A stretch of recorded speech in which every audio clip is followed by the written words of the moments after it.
오늘 말씀은 사도행전 25장입니다. 로마 황제에게 상소하다 라는 주제로 말씀을 전하겠습니다.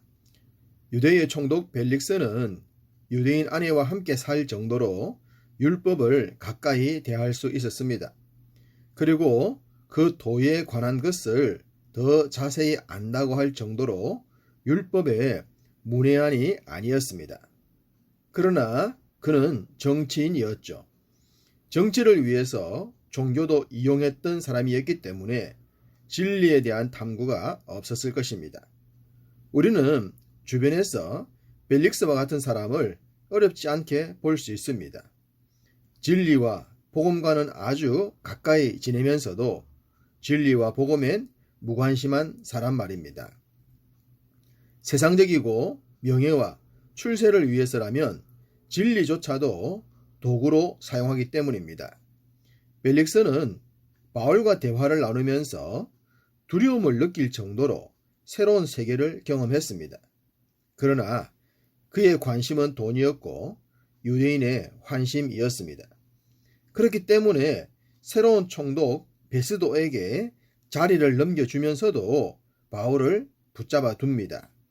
24장 27절 이태가 지난 후 보르기오 베스도가 벨릭스의 소임을 이어받으니 벨릭스가 유대인의 마음을 얻고자 하여 바울을 구류하여 두니라.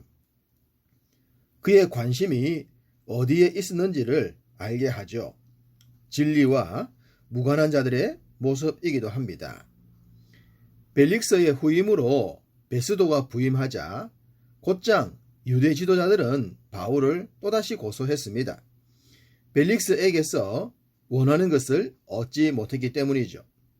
현재 가이사라에 감금 중인 바울을 어떻게 하든지 간에 예루살렘으로 옮기고자 했습니다. 중도에 암살하기 위해서였죠. 그런 내용을 베스도에게 부탁했지만 어떻게 된 것인지 베스도도 일단 가이사라에서 고발할 것이 있으면 하라고 합니다. 이렇게 된 것은 하나님께서 바울을 굳건히 붙들고 지키고 계셨기 때문입니다. 10여일이 지난 후 베스도가 바울을 고발한 사람들의 말을 듣게 됩니다.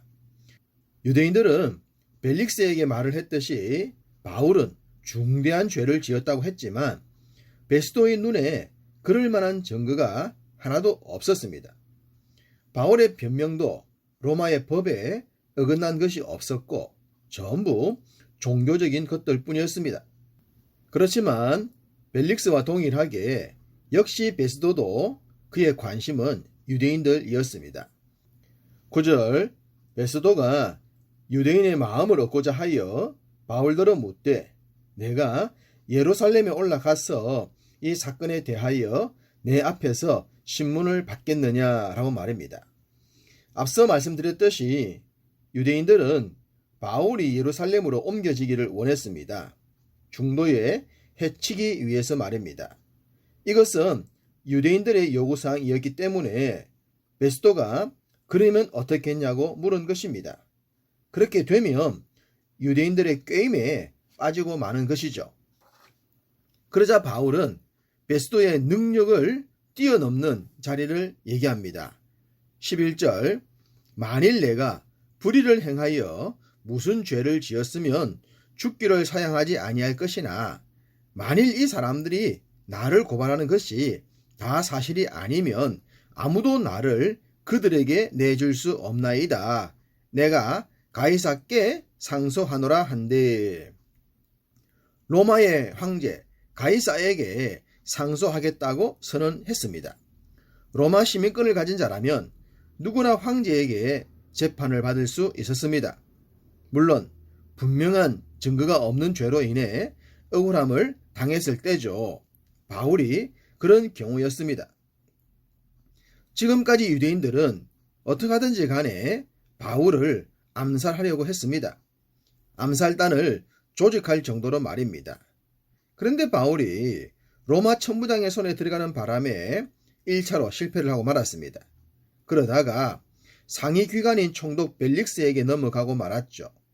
아마도 유대인들은 상당한 로비력을 발휘해서 바울을 없애고자 했을 겁니다. 그러던 중 새로운 총독 베스도가 왔습니다. 벨릭스나 베스도 모두 유대인들의 관심이 많은 사람이었으니 바울에게는 상당히 불리했을 겁니다. 그렇지만 문제는 바울이 로마 시민권자였다는 것입니다. 이것만 아니었다면 유대인들은 얼마든지 바울을 제거할 수 있었습니다. 벨릭스나 베스도의 손에 들어갔다 하더라도 말입니다. 그런데 그게 그렇게 되지 못했습니다. 그러다가 이제는 공이 어디로 넘어가고 말았습니까? 가이사라가 아닌 로마에 있는 황제 가이사에게로 넘어가고 말았습니다. 바울이 공식 석상에서 로마 황제에게 항소를 해버렸기 때문입니다. 아마도 유대인들은 아연질색이 되었을 것입니다. 자신들의 의도와는 너무나도 멀어졌기 때문입니다. 그러던 중 갈릴리 지역을 통치했던 헤롯 아그리빠, 정확하게 2세입니다. 그가 그의 아내 버니게와 함께 유대 총독 베스도에게 문안을 하러 왔습니다. 참고로 헤롯 아그리빠 2세와 버니게는 남매지간인데 결혼을 했습니다. 아주 부도덕한 사람들이었죠. 헤롯과 베스도는 이런저런 얘기를 주고받다가 바울의 이야기를 하게 됩니다. 대충 우리가 알고 있는 이전의 얘기들이죠. 분명한 증거도 없는데 고발을 당했고 로마 시민권자라 황제에게 상소까지 했다고 말입니다. 그러자 아그리빠는 호기심이 생겼습니다. 그래서 자기도 바울을 만나보고 싶다고 합니다. 이튿날 바울은 아그리빠 앞에서 또다시 자신을 항변해야 했습니다. 그렇지만 이 부분을 부정적으로 볼 필요는 없습니다. 왜냐하면 단순한 항변이 아니라 복음을 전할 기회였기 때문입니다. 유대와 갈릴리 지역을 통치했던 최고 지도자들에게 복음을 전하기란 쉽지 않은데 하나님께서 그런 기회를 주셨다고 봐야 합니다. 23절 이튿날 아그리빠와 버니게가 크게 위엄을 갖추고 와서 천부장들과 시중의 높은 사람들과 함께 접견 장소에 들어오고 베스도의 명으로 바울을 데려오니. 보십시오. 여기에 등장하는 사람들은 한결같이 고위 관직에 있는 자들이지 않습니까? 이런 사람들을 한자리에 모으기란 쉽지 않습니다. 그런데 그들이 스스로 모여서 바울에게 복음을 듣게 됩니다. 이것은 하나님의 초자연적인 섭리가 아니고는 결코 가능할 수 없는 일입니다. 그것도 죄수의 자리에 있는 사람의 입장에서는 말입니다. 하나님은 바울을 통해 복음을 들어야 할 모든 사람들에게 이렇게 복음을 전할 기회를 주셨던 것입니다. 바울이 아그리빠와 말을 하기 전에 베스도가 먼저 바울에 대해 설명을 합니다. 25절 내가 살피건대 죽일 죄를 범한 일이 없더이다. 그러나 그가 황제에게 상소한 고로 보내기로 결정하였나이다. 이 말은 뭡니까? 만약 바울이 황제에게 상소하지 않았다면 풀어줄 사람이라는 거죠. 이것은 유대인들이 바라고 바라는 바였지 않습니까? 로마의 권력으로부터 벗어나기만 하면 순간적으로 바울을 해할 수 있었기 때문입니다. 그런데 로마가 개입하여 그럴 수가 없었습니다. 또한 바울은 어차피 로마로 가게 되겠지만 가기 전에 실컷 최고 정치 지도자들에게 복음을 전할 기회만 얻게 된 것입니다.